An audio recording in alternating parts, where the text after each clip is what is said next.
الحمد لله الذي أبدع الأفلاك والأرضين والصلاة والسلام على من قال كنت نبيا وآدم بين الماء والطين. أما بعد فأعوذ بالله من الشيطان الرجيم. بسم الله الرحمن الرحيم. والذين جاهدوا فينا لنهدينهم سبلنا. صدق اللہ مولانا العظیم. محترم برادرم میاں محمد منیر صاحب، محترم حاجی احمد صاحب، عزیزم مولانا مظفر الدین صاحب، حضرت مولانا سراج الدین صاحب، عزیزم مولانا قربان علی صاحب، عزیزم مولانا فرحان علی صاحب، عزیزم مولانا محمد اویس اکرم صاحب، فخر القراء جناب قاری محمد سعید صاحب، مولانا محمد بشیر صاحب اور حاضرین ذی احترام.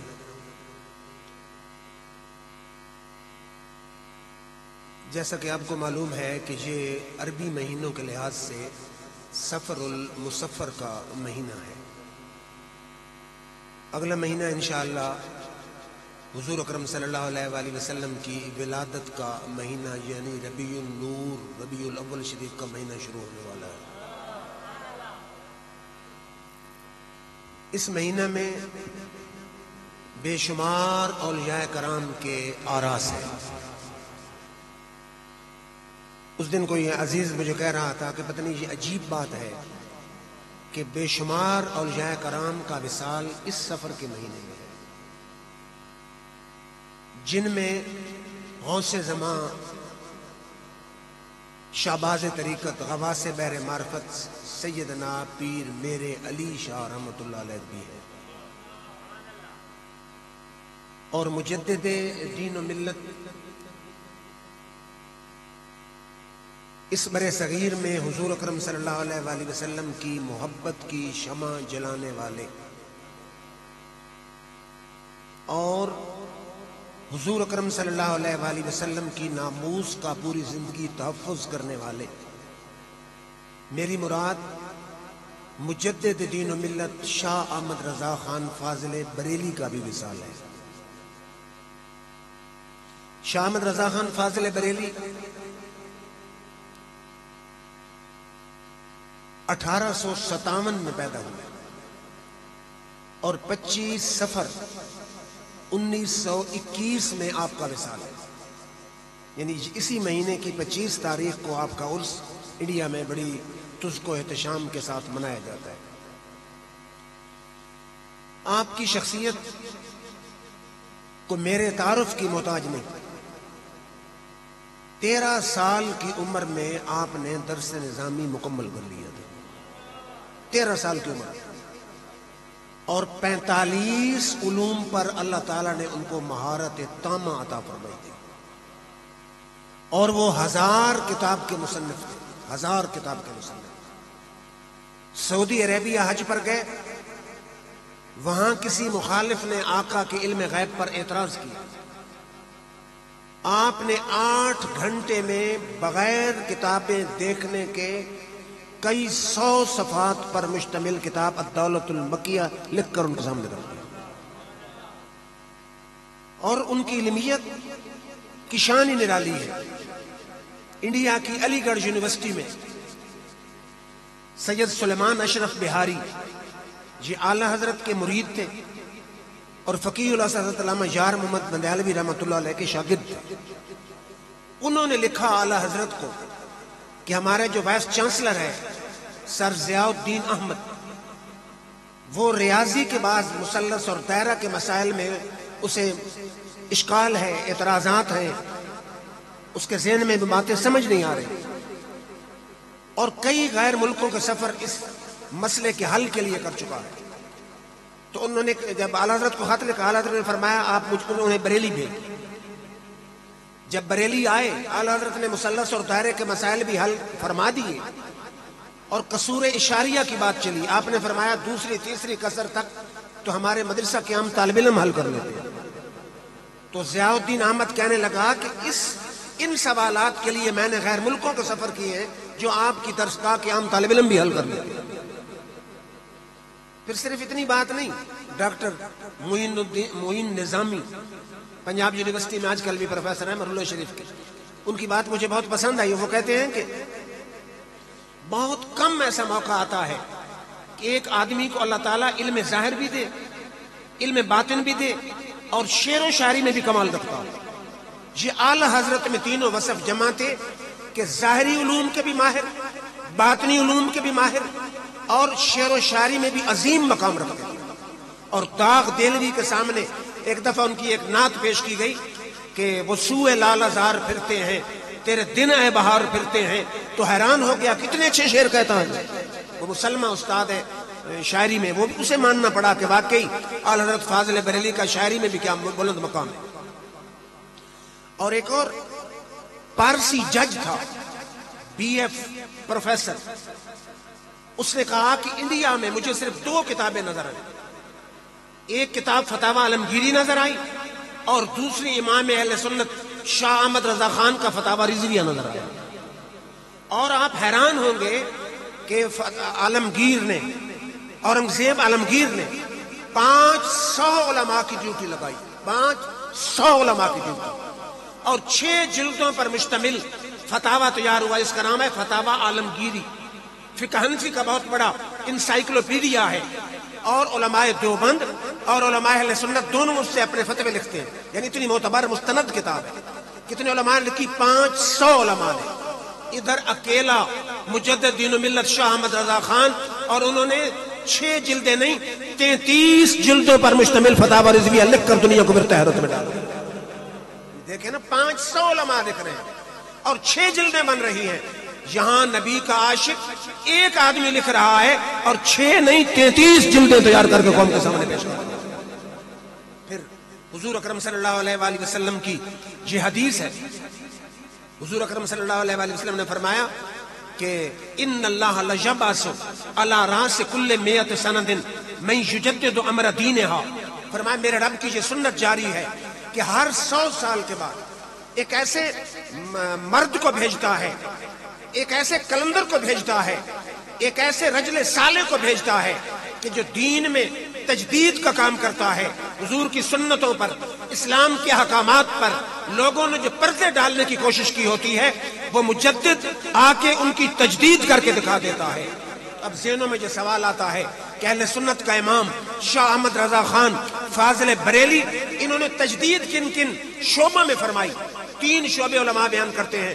پہلا شعبہ ہے فقہ حنفی کا، دوسرا شعبہ ہے سیاست کا، تیسرا شعبہ ہے ناموس رسالت کا. تینوں میں انہوں نے تجدیدی کارنامے سر انجام دیے. اب غور فرمائیں، پہلا شعبہ ہے فقہ حنفی کا. فقہ حنفی میں ترکوں کے دور میں فتاوی شامی اور انڈیا میں فتاوی عالمگیری کے بعد کوئی نہ اجتماعی طور پر نہ انفرادی سطح پر کسی نے فقہ حنفی کی کوئی خدمت ہی نہیں کی تھی. اعلی حضرت نے فتاوی رضویہ لکھ کر فقہ حنفی کو 1000 سال کے لیے پھر زندہ کر دیا. اور یہ صرف میرا خیال نہیں، ڈاکٹر اقبال جن کو اپنے بیگانے مانتے ہیں، وہ بھی لکھنے پہ مجبور ہو گئے کہ اگر اعلی حضرت کے فتاوی میں شدت نہ ہوتی تو اپنے دور کے وہ امام اعظم تھے. اگر شدت نہ ہوتی تو اعلی حضرت فاضل بریلی اپنے دور کے امام اعظم تھے. اور مولانا یوسف بنوری دیوبندی مکتب فکر سے تعلق رکھتے ہیں، بہت ان کا بڑا مدرسہ ہے بنوری ٹاؤن میں. ان کے والد زکریا شاہ بنوری پشاور میں ایک نجی محفل میں کہنے پر مجبور ہو گئے کہ اگر اعلی حضرت فاضل بریلی یہ فتاوی رضویہ نہ لکھتے تو اس برے صغیر پاک و ہند میں فقہ حنفی دم توڑ چکی ہوتی. غیر مقلدیت کے اتنے حملے تھے کہ جو فقہ حنفی ہے دم توڑ چکی ہوتی. اگر اس کو دوبارہ زندہ کیا ہے تو فاضل بریلی نے دوبارہ زندہ کیا.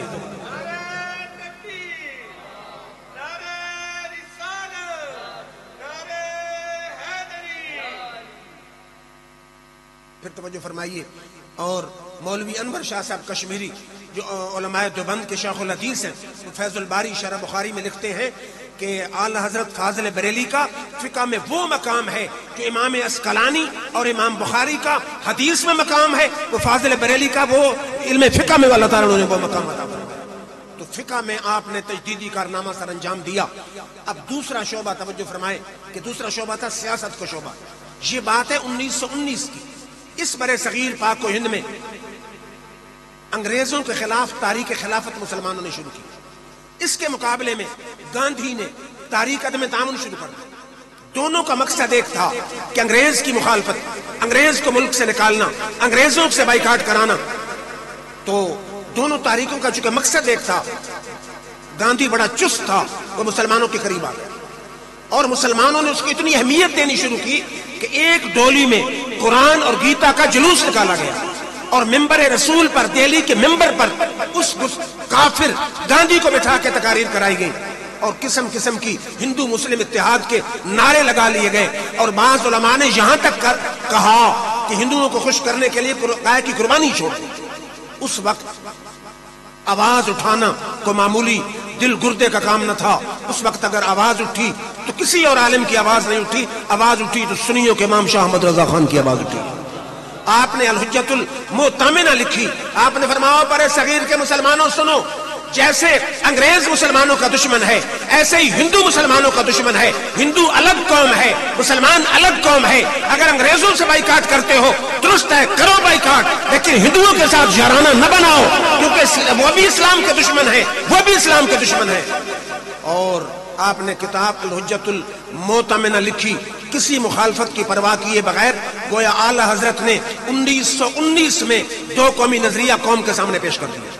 اور پڑھے لکھے دوست نوٹ فرمائیں کہ علامہ اقبال نے 1930 میں دو قومی نظریہ پیش کیا اور قائد اعظم نے 1938 میں دو قومی نظریہ پیش کیا. تو پھر مجھے کہنے دیجئے کہ سنیوں کے امام نے اس وقت دو قومی نظریہ پیش کیا جب دو قومی نظریہ نہ علامہ اقبال کے تصور میں تھا اور نہ قائد اعظم کے تصور میں تھا.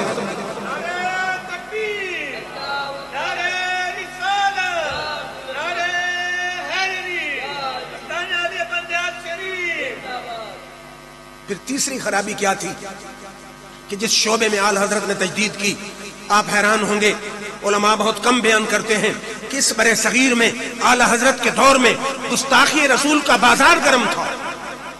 کتابیں لکھی جا رہی تھی، انگریز کی سازش کتاب. انگریز جب برے صغیر میں آیا اس نے دیکھا کہ مسلمانوں کو پہننے کو کچھ ملے نہ ملے، کھانے کو کچھ ملے نہ ملے، نبی کے عشق میں دیوانے اور پروانے ہیں اور حضور کی ناموس کے لیے تن من دھن قربان کرنے کے لیے تیار. انہوں نے اپنے سکالرز بلائے، تھنک ٹینک کے افراد بلائے کہ ریسرچ کرو اس مسلمانوں میں کہ جذبہ عشق رسول کیسے ختم کیا جا سکتا ہے. انہوں نے بڑا ریسرچ کے بعد کہا کہ ان کے دل میں ایک چنگاری ہے، وہ بجھا دو تو مسلمان ختم. بجھی عشق کی آگ اندھیر ہے، مسلمان نہیں راکھ کا ڈھیر ہے. حضور کے عشق کی شمع گل کر دو. پھر انہوں نے سوچا کہ عشق کی شمع کیسے گل کی جا سکتی ہے. انہوں نے کہا ان کے نبی کے خلاف کتابیں لکھاؤ، گستاخیاں کرواؤ تاکہ لوگ حضور صلی اللہ علیہ وسلم سے عشق میں کمی آ جائے، حضور سے دور چلے جائیں. تو انہوں نے کہا کہ ہم میں سے جو گستاخی کرے گا مسلمان اس کا سر قلم کر دیں گے. تو انگریز نے کہا ہم انہی میں سے آدمیوں کو خریدیں گے. چنانچہ کتابیں لکھی گئی. کتابوں میں کیا لکھا گیا کہ نبی کی مثال یوں ہے جیسے گاؤں کا چودھری اور شہر کا نمبردار، اور سب نبی ولی اللہ کی شان کے آگے ایک ذرے ناچیز سے بھی کم ہے.